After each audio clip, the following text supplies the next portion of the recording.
आप सभी को नमस्कार दोस्तों। मेरा नाम राहुल यादव है। मैं सीमेन हूँ, मर्चेंट नेवी जॉब करता हूँ। मेरा रैंक फिटर है।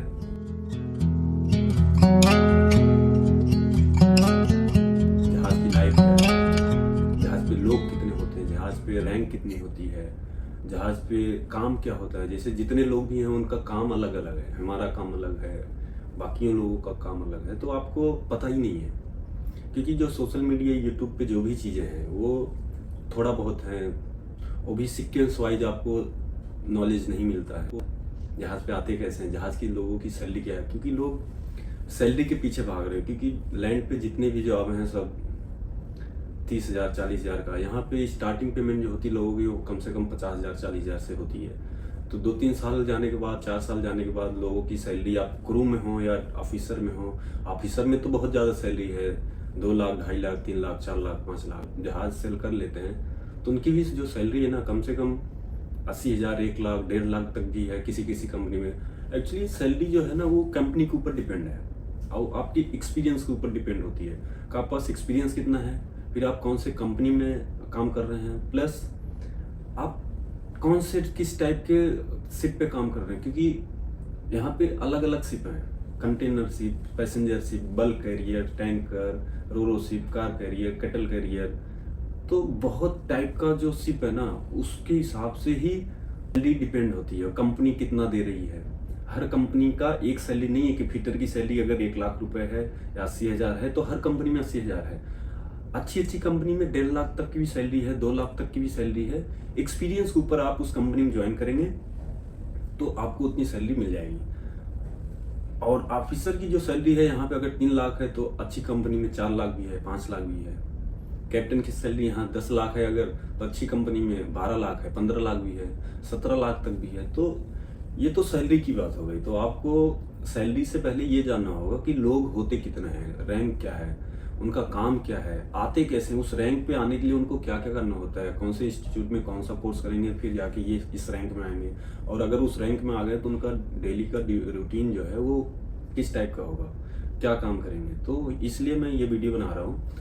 और सभी लोगों से मैं यही रिक्वेस्ट करूंगा, जो लोग जॉब नहीं कर रहे हैं, जो तैयारी नहीं कर रहे हैं, वो सीमेन बने, मर्चेंट नेवी जॉब ज्वाइन करें और कुछ पैसा खर्च करके कोर्स करें और जहाज ज्वाइन करें किसी कंपनी से। अच्छी लाइफ है, हार्ड लाइफ है बट अच्छी लाइफ है। देखो पैसा जब मिलता है तो लोग अपना हार्ड वर्क भूल जाते हैं कि हाँ, जब पैसा नहीं मिलता तो छोटा हल्का काम भी हार्ड वर्क लगता है, वो बना जाती है। फिर इस ऑफिस से उस ऑफिस, दूसरे ऑफिस। ये तो मेरा ओवरऑल रहेगा था कि मैं आपको बताऊं, समझाऊं। तो मैं आपको स्टेप बाय स्टेप दिखाता हूं। मैं लिस्ट बनाया हूं अपने लैपटॉप में, तो आपको साइड में दिखेगा कि मैं आपको क्या बताना चाह रहा हूं। तो ओनर्स शुरू में यहाँ से करता हूँ कि आपको स्टेप बाय स्टेप सिखाऊं।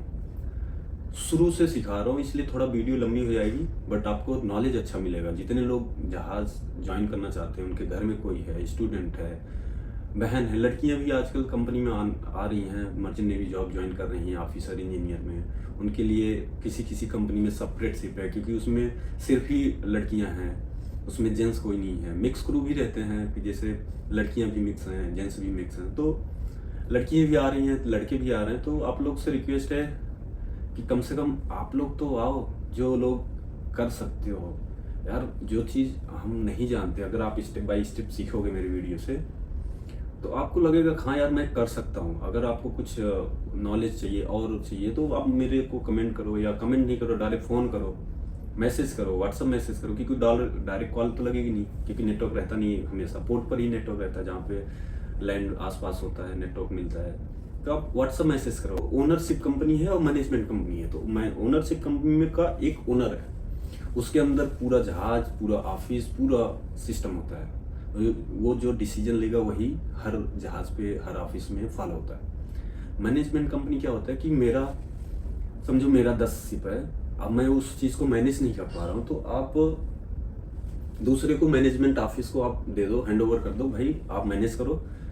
डील हो जो भी होती है कि हमें प्रॉफिट चाहिए, नहीं चाहिए, कितना चाहिए, वो डील हो जाती है। तो मैं अपना मैनेजमेंट सिस्टम दूसरे ऑफिस को दे देता हूँ, वो मैनेज करते हैं। ओनर मैं हूँ, जहाज मेरा है बट मैनेजमेंट सिस्टम दूसरे के पास है, वही वो मैनेज करते हैं जहाज पे। तो वो मैनेजमेंट कंपनी होती है, उसके मालिक दूसरे होते हैं, मैनेजमेंट कोई और कर रहा होता है। ओनरशिप कंपनी का मतलब है उस कंपनी का पूरा जो डिसीजन है, सिस्टम है, वो ओनर के हाथ में है। तो ओनरशिप कंपनी की फैसिलिटी जो होती है ना, वो अच्छी होती है। मैनेजमेंट में फैसिलिटी अच्छी नहीं होती, क्योंकि मैनेजमेंट कंपनी को भी अपना बचाना होता है। मेन होता है वो डीपी है, कि समझ लो सेकंड ओनर हो गया हो।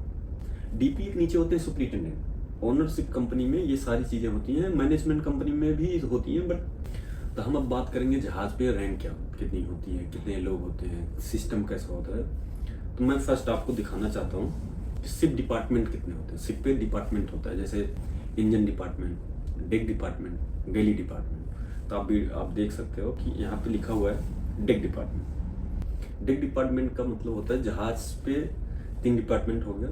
डेक डिपार्टमेंट, इंजन एक सेपरेट रूम होता है, कि अगर आपका शिप कितना चौड़ा है उसके हिसाब से एक रूम होता है। उस रूम के अंदर ही जो जितना काम होता है, टेक्निकल मैकेनिकल जितना काम होता है, वो इंजन डिपार्टमेंट के अंदर आता है। जैसे मशीनरी हो गई, पंप्स हो गया, पाइपलाइन हो गया, सारी चीज़ें आपको स्टेप बाय स्टेप। मतलब इंजन डिपार्टमेंट का मतलब होता है मैकेनिकल और टेक्निकल।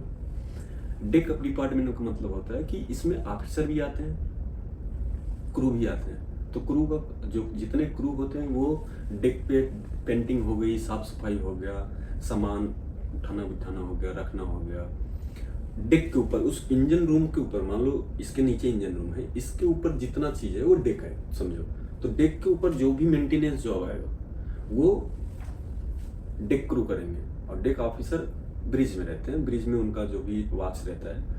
तो डेक का मतलब हो गया इंजन रूम को छोड़ के जो भी ऊपर डेक होता है, वो वहाँ पे जितने लोग करते हैं वो डेक डिपार्टमेंट में आते हैं। इंजन डिपार्टमेंट में जो इंजन के अंदर जितने लोग काम करते हैं वो इंजन डिपार्टमेंट में आते हैं। तीसरा है गैली डिपार्टमेंट। गैली डिपार्टमेंट मीन्स होता है जहाँ पे खाना बनता है, कुकिंग होती है। तो गैली डिपार्टमेंट 2 लोग काम करते हैं, जैसे मान लो 2 या 3 लोग, 4 लोग, कितना बड़ा शिप है,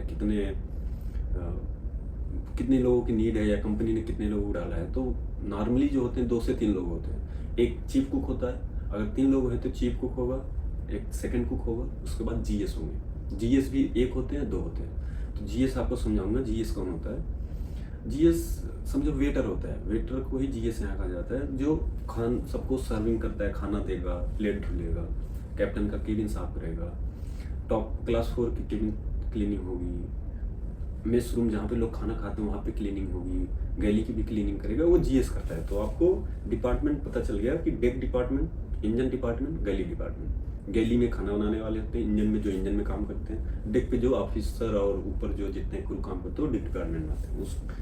अब आपको बात करते हैं रैंक कितनी होती है। अभी तो ये डिपार्टमेंट था। डिपार्टमेंट के बाद जो रैंक होती है जहाज पे, रैंक कितने हैं। तो मेरा ये बल्क कैरियर है, तो बल्क कैरियर पे जितने रैंक है मैं आपको दिखाता हूँ। हर शिप पे रैंक ऐसी होता है नॉर्मली, बट थोड़ा बहुत ऊपर नीचे हो सकता है। तो उसके बाद आप देख सकते मास्टर, मास्टर को ही कैप्टन कहा जाता है। मास्टर एक रैंक है, हिंदी में कप्तान भी कहते हैं, कैप्टन कहते हैं इंग्लिश में। तो मास्टर ही हर जगह जो लिखा जाता है मास्टर, वो मास्टर ही है। Master means captain. Captain main होता है जहाज का, जो जहाज को चला रहा होता है। जो सुपरिटेंडेंट से, जो ऑफिस से जो कम्युनिकेशन होती है वो मास्टर से होती है। मास्टर डिसीजन लेगा कि जहाज पे क्या चल रहा है, कौन सा काम करना है, मैनेज कैसे करना है, कब कौन सा काम करना है। तो मेन समझो आप कैप्टन है।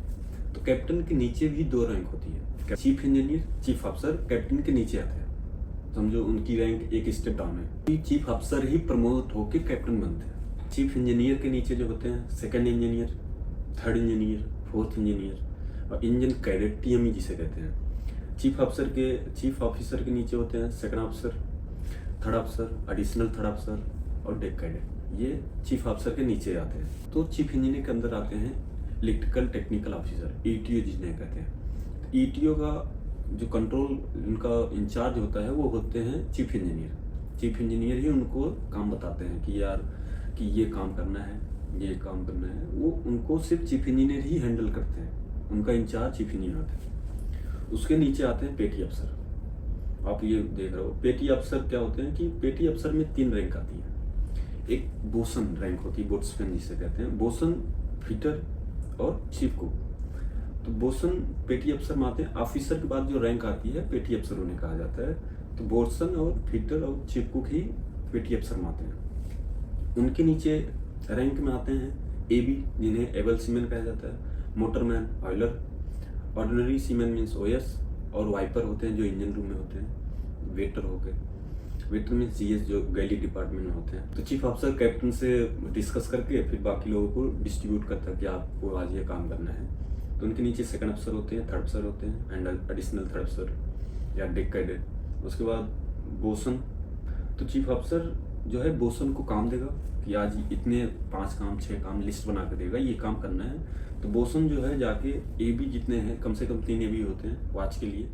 इंजन डिपार्टमेंट में चीफ इंजीनियर हेड होते हैं, ये ऑफिस वर्क ज़्यादा करते हैं, पेपर वर्क। उसके बाद सेकंड इंजीनियर आते हैं, नीचे third engineer, fourth engineer, engine cadet TME, उसके बाद फिटर, मोटरमैन, ऑयलर, वाइपर। ये इंजन डिपार्टमेंट के अंदर इतने लोग काम करते हैं, यही रैंक के लोग काम करते हैं इंजन डिपार्टमेंट। गैली डिपार्टमेंट में आपको बताया कि चीफ कुक के बाद वेटर GS जो काम करते हैं। तो चीफ कुक का काम है सिर्फ खाना बनाना।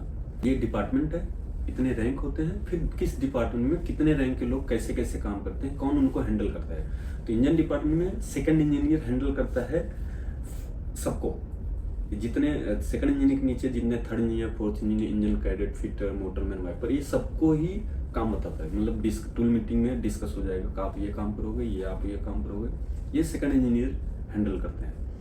सेकंड इंजीनियर को जो कुछ स्पेसिफिक काम है तो चीफ इंजीनियर उनको बोलता है कि आज ये काम करवा लो अपने लोगों से, तो सेकंड इंजीनियर हैंडल करता है। डेक पे चीफ अफसर बोसन को काम बताता है, तो बोसन जो है अपने लोगों के साथ, क्रू के साथ डिस्ट्रीब्यूट करके काम करते हैं। तो बोसन जो है शाम को रिपोर्ट करता है चीफ अफसर को, सेकंड इंजीनियर भी चीफ इंजीनियर के रिपोर्ट करता है, हाँ आज ये काम हो गया। हम लोग सेकंड इंजीनियर के रिपोर्ट करते हैं, काम करने के बाद सेकंड इंजीनियर को रिपोर्ट करते हैं काम होगा।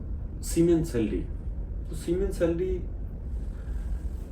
एक्सपीरियंस के ऊपर है। मैं पहले ही बता दूँ कि आप पास एक्सपीरियंस कितना है, कंपनी कौन सी है, जहाज कौन सा है, वो डिपेंड करता है। लेकिन आप ये समझ लो कि जो भी लोग जहाज पे काम कर रहे हैं, मर्चेंट नेवी में जॉब कर रहे हैं, 5 साल 4 साल हो गए, उनकी सैलरी 80,000 के नीचे नहीं है। क्रू में, ऑफिसर में, अगर ऑफिसर में है तो कम से कम 2 लाख, 2.5 लाख, 3 लाख। इंजीनियर में है तो वो भी 2 लाख 3 लाख से उनकी स्टार्टिंग सैलरी होती है।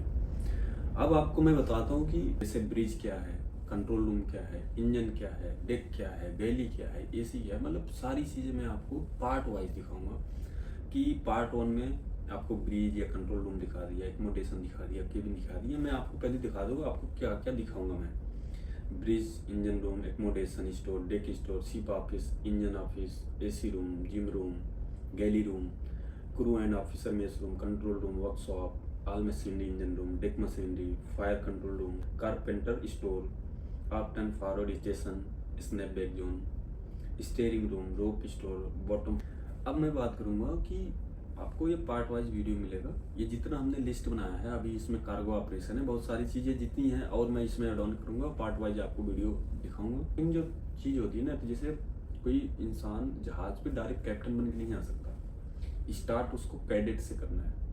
मर्चेंट नेवी की जॉब में जो भी लोग मास्टर हैं, ऑफिसर हैं, इंजीनियर हैं, वो डायरेक्ट नहीं आ सकते कि हमने ये एजुकेशन ले लिया, BTech कर लिया, नॉटिकल साइंस कर लिया तो मैं डायरेक्ट कैप्टन बन जाऊंगा। ऐसा कुछ नहीं है। आपको पहले starting deck cadet, engine cadet से ही करनी है, GS से ही करनी ही पड़ेगी। उसके बाद आपको प्रमोशन मिलेगा, तभी आप ऊपर रैंक वाले जितने ये इंजीनियर, ऑफिसर और chief engineer, chief officer, captain का रैंक है, वो आपको प्रमोशन और क्वालिफिकेशन आपको एग्जाम क्लियर करना पड़ेगा। उसके बाद आप जो है कंपनी आपको प्रमोट करेगी उसके ऊपर वाले रैंक में।